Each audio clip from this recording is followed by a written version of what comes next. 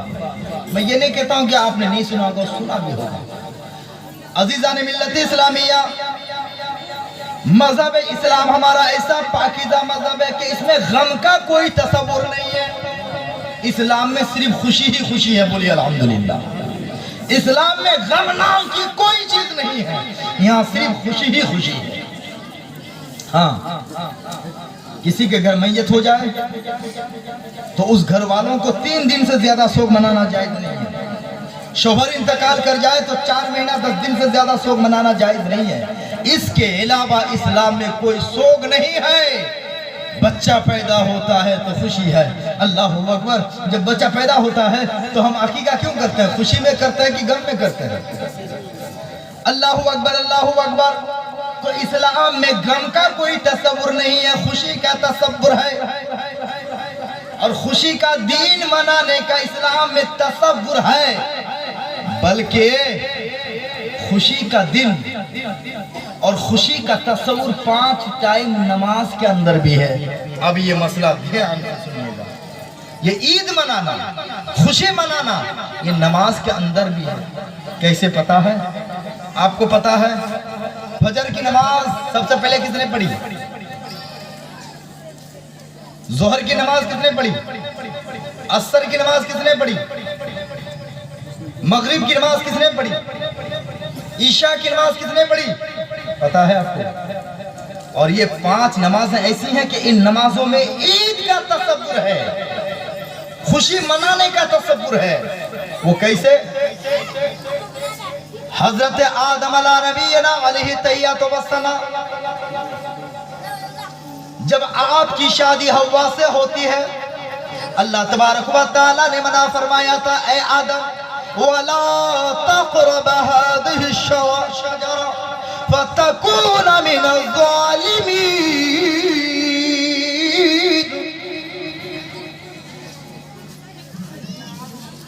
اے آدم و حوا، اس انگور کے پیڑ کے قریب نہ جانا، یا اس گیہوں کے پیڑ کے قریب مت جانا۔ اگر وہاں گئے اور اگر تم نے وہاں کا دانہ کھا لیا تو تم اپنے آپ پر ظلم کرنے والے ہو جاؤ گے۔ وَتَكُونَا مِنَ الظَّالِمِينَ، تم اپنے آپ پر ظلم کرنے والے ہو جاؤ گے۔ ان پیڑ کے قریب مت جانا، مگر شیطان نے کیا کیا؟ ورغلایا۔ شیطان کے ورغلانے پر حضرت آدم و حوا اس درخت کے قریب گئے، دانہ کھایا، جس کے نتیجے میں اللہ نے دونوں کو جنت سے نکال دیا۔ زمین پر آ گئے، دونوں بچھڑ گئے۔ 300 سال تک حضرت آدم علیہ نبینا علیہ تحیات و ثنا حضرت ماں حوا کی جدائیگی میں روتے رہے۔ ماں حوا کی جدائیگی میں 300 سال تک روتے رہے۔ اے اللہ مجھے حوا سے ملا دے، 300 سال ہو گئے میرے مولا، حوا سے مجھے ملا دے، میری بیوی سے ملاقات کرا دے۔ 300 سال ہونے کے بعد میدان عرفات میں حضرت آدم علیہ نبینا علیہ تحیات و ثنا، میدان عرفات جہاں پہ حج کیا جاتا ہے، وہاں پہ گئے۔ حضرت آدم علیہ السلام نے وہاں پہ دعا مانگی، یا رب العالمین 300 سال ہو گئے میری بیوی سے ملاقات نہیں ہوئی، مولا میری دعا قبول کر لے، میری بیوی سے ملا دے، ملاقات کرا دے۔ دعا نہیں قبول ہو رہی ہے۔ حضرت آدم کی نظر آسمان پہ پڑی، عرش اعظم پہ گئی، وہاں ایک نور چمکا۔ اس نور کے اندر کیا تھا پیارے؟ سنیے ذرا توجہ سے سننا۔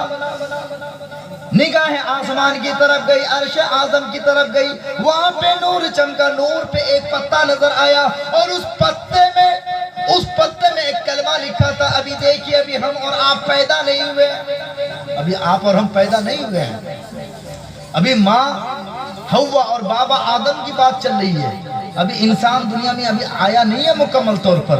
ابھی جتنے بھی انسان ہیں، جتنے بھی نسل انسانی ہے، یہ سب حضرت آدم کے پشت میں ہے، ماں حوا کی شکم میں ہے، پھر بعد میں یہ دنیا ہوگی، لوگ ہوں گے۔ ابھی دونوں کی بات چل رہی ہے، دونوں کی بات چل رہی ہے۔ حضرت آدم علیہ نبینا علیہ تحیات و ثنا نے جب آسمان میں دیکھا، عرش اعظم پہ دیکھا، نور دیکھا، نور کے اندر پتا دیکھا، پتے میں کلمہ دیکھا۔ پتا ہے آپ کو وہ کون سا کلمہ تھا؟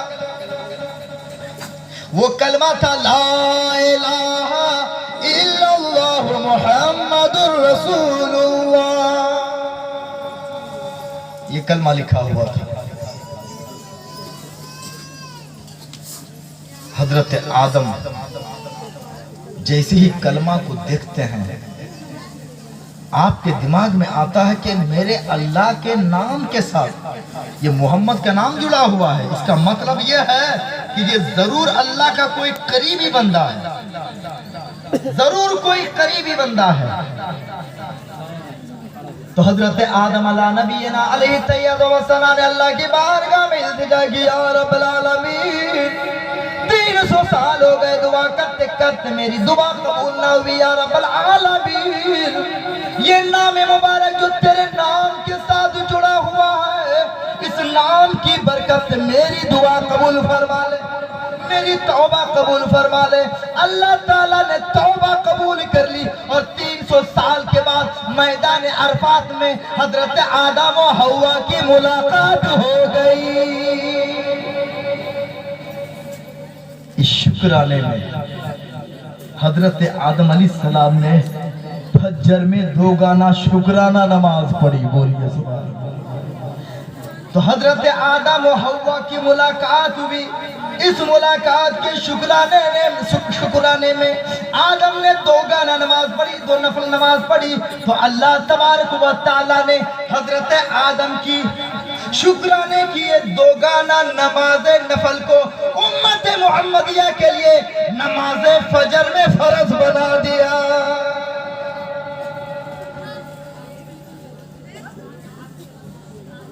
تو گویا کہ فجر کی نماز کو اس امت کے ساتھ، اس امت کے لیے جو فجر کی نماز اللہ نے فرض کی ہے، تو اس فجر کی نماز کو حضرت آدم کے شکرانے کی خوشی کو اللہ نے جوڑ دیا ہے کہ شکرانے میں آدم نے پڑھی ہے، مگر اے میرے معبود کی آخری امت، تم 2 گانا فجر پڑھو گے تو میرے محبوب یعنی میرے نبی آدم کی بھی یاد تازہ ہو جائے گی، اور تیری نماز فجر بھی ادا ہو جائے گی۔ اللہ اکبر۔ اس کے بعد ظہر کی نماز، ظہر کی نماز، اللہ اکبر اللہ اکبر۔ حضرت ابراہیم علیہ السلام، حضرت اسماعیل علیہ السلام، دونوں باپ بیٹے جاتے ہیں میدان مینا میں۔ اللہ تبارک و تعالیٰ نے کہا اے ابراہیم میرے نام پہ قربانی کرو۔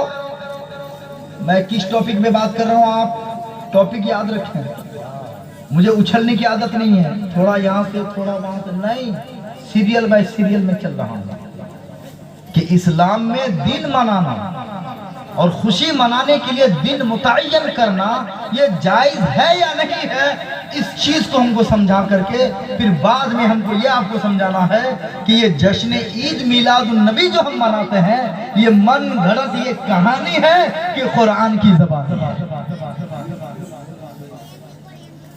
پیارے ناظرین، حضرت ابراہیم علیہ السلام کو خواب میں آیا، اے ابراہیم، اے ابراہیم، جو تمہیں پسند ہے، جو تمہارے دل کو عزیز ہے، وہ عزیز چیز اور پیاری چیز میری راہ میں قربانی کرو۔ حضرت ابراہیم علیہ السلام نے 100 اونٹ قربان کر دی، مگر اللہ نے فرمایا نہیں، جو تمہاری پیاری چیز ہے وہ قربان کرو۔ نتیجتاً حضرت اسماعیل کو لے گئے، واقعہ سنانا مقصود نہیں ہے، اشارہ کرتا ہوں سمجھ جانا۔ پھر باپ بیٹے چلے گئے، جانے کے بعد باپ نے کہا بیٹا یا ابت افعل یا بنی انی اری فی المنام، اے میرے بیٹے میں نے خواب میں دیکھا کہ میں تمہیں ذبح کرنا ہوں۔ فماذا تفعل ماذا تؤمر، اب بتا کہ تیری کیا رائے ہے؟ تو بیٹا نے کہا یا ابت افعل ما تؤمر ستجدنی انشاءاللہ من الصابرین۔ ابا جان، اللہ نے جس چیز کا آپ کو حکم کیا ہے آپ کیجئے، انشاءاللہ آپ کے بیٹے کو آپ صبر کرنے والا پائیں گے، اف تک نہ کہے گا۔ پھر جا کے باپ بیٹے کو قربان کر رہا ہے، بیٹے کی قربانی تو نہ ہوئی، اللہ تبارک و تعالیٰ نے دمبے کو بھیجا، جنتی دمبا کو بھیجا، اور حضرت خلیل کا بیٹا اسماعیل ذبح ہونے سے محفوظ ہو گئے، ان کو ذبح نہیں کیا گیا، دمبے کو ذبح کیا گیا۔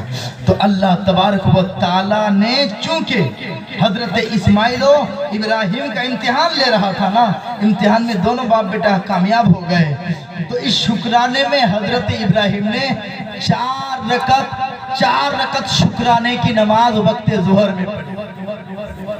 تو اللہ تبارک و تعالیٰ نے باپ بیٹے کے شکرانے کی 4 رکعت شکرانے کی نماز کو